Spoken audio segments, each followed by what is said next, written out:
I wasted 2 years of my life not making progress to becoming very disciplined in a matter of 6 months. I'm going to save you those 2 years and share the 3 mindset shifts that help me become very focused in a short amount of time. So the first thing is being comfortable being uncomfortable. So growth happens when you push yourself out of your comfort zone. So I was in my house using the sauna and I wanted to see how far I could last. Have you ever just wanted to see how far you can push yourself? So I was just thinking to myself, hopefully I don't pass out here. I just want to see where I can go, man. So I had used a sauna before, but I never lasted more than 30 minutes. So I decided to increase my standards, believing that I could last more than I usually could last. And in the end, I managed to last 2 hours in that fucker with 0 breaks. I almost passed out at 1 hour and 55 minutes, and it was tough. But when I finally stepped out, I felt stronger. I felt like I just grown just by facing that discomfort.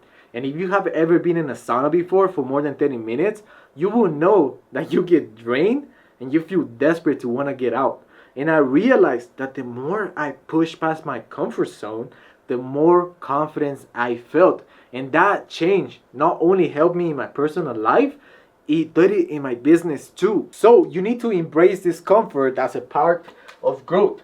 Most people are in this circle and they feel comfortable in this circle because that's what they're used to. But if you truly want to grow, you have to come out of this circle and open this new circle. Areas that you have never explored before, and decide, hey, you know what? It's time for me to take the steps and come out. And out of this circle, there's going to be another circle, a bigger one, a more challenging, discomfortable circle that you eventually gonna have to take the step. But the more you step out of your comfort zone, the bigger your circle is eventually going to become, to the point where what once felt uncomfortable now is normal. To the point where even this crazy challenge that you're going to face, that you think is life or death, now is going to be something that you're used to. If you only do what's easy, you're never actually gonna grow. So pick one small challenge you have been avoiding and take it on today. And the more you push through these uncomfortable moments, the stronger you're actually gonna get. And right now, you might feel a little bit motivated by what I'm just saying, but remember this: most people decide to take a challenge while sitting in their sofa, comfortable.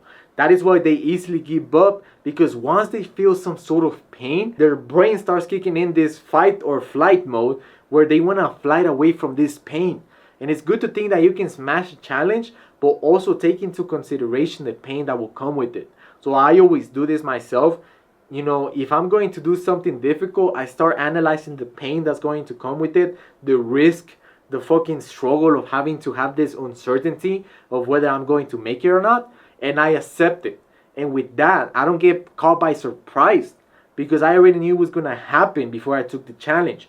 So always, and this is just me personally, always analyze what's the consequences and are you willing to pay the price for it. So the next thing is focus on building good habits. If you don't know how to make a good habit, it's simple. So there's a cue, then you do a routine, and that routine gives you a reward.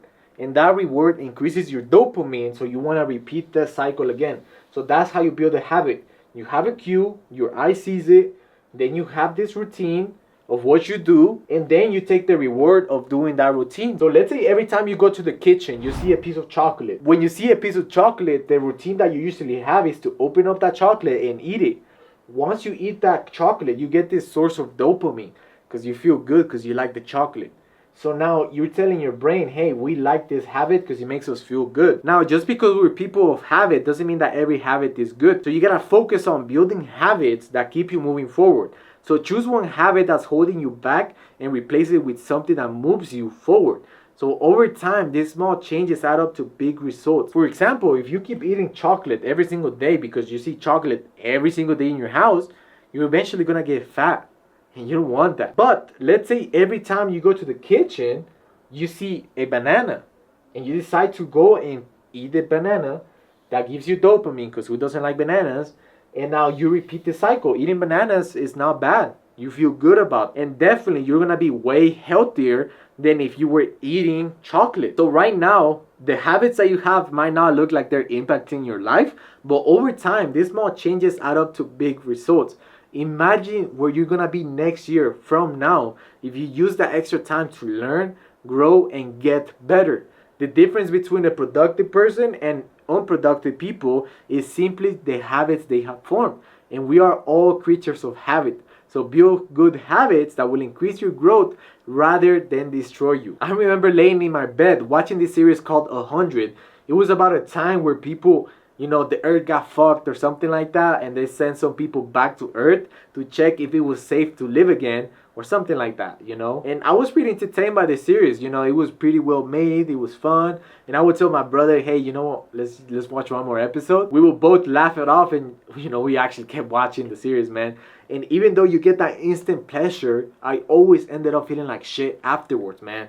And I wanted to be more productive during that time, but that TV was holding me back.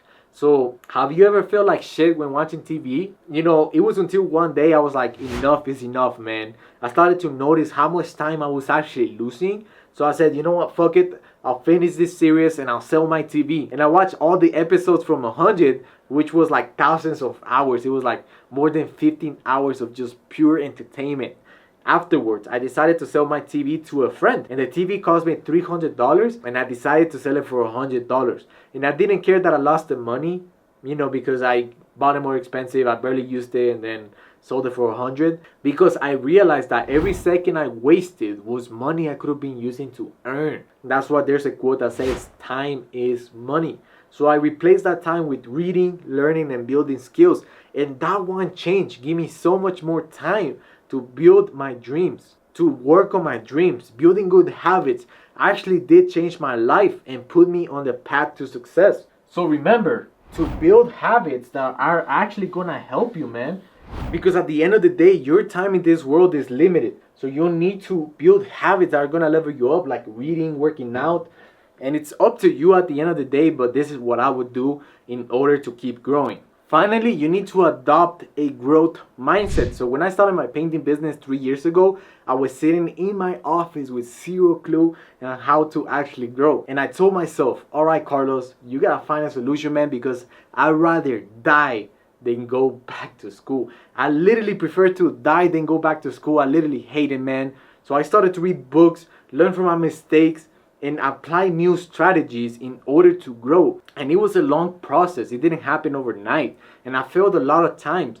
But I decided to keep this relentless mindset of never giving up. And every failure became a lesson. And each success built my confidence. And finally, after the 3rd year, I finally made $72,000 a month with my painting business. And I learned that a growth mindset allows you to see every setback as an opportunity to learn and improve, even if you don't see instant results. So there's actually a study that shows that stress has different reactions depending on how you see stress. So people who see stress as bad end up dying quicker than people who see stress as good. They end up living more. So I truly believe that life is a mindset game. If you see positives and others see negatives, you control your life. And no matter the setbacks you face, every chance you see an opportunity to learn and grow. So it really comes down to how you see your position right now. If you currently have your painting business and you're not growing, you can choose to be a painter who blames the government, blames the homeowners, blames the quality of the leads, blames everybody except themselves. Or you can choose to be a painter who says, hey, this is an opportunity to learn how to actually become a good salesman, how to actually grow my painting business, how to actually hire good talent, how to get quality leads, right? You can choose your destiny. It's up to you at the end of the day. So what I will do is focus on growth over perfection. So it's okay to make mistakes as long as you're learning from them. Always commit to learning something new every single day, even if it's just small. Keep track of your progress, because whatever's not measured cannot be improved. And watch how each step brings you closer to your goals. And with the right mindset, there's no limit to what you can achieve, because at the end of the day, man, you're gonna die. So you can choose to be a guy who complains or a guy who says, all right, I see an opportunity here. So always take care of the mind, brother. That's all for this video. Remember, you're walking your destiny. So have a good one.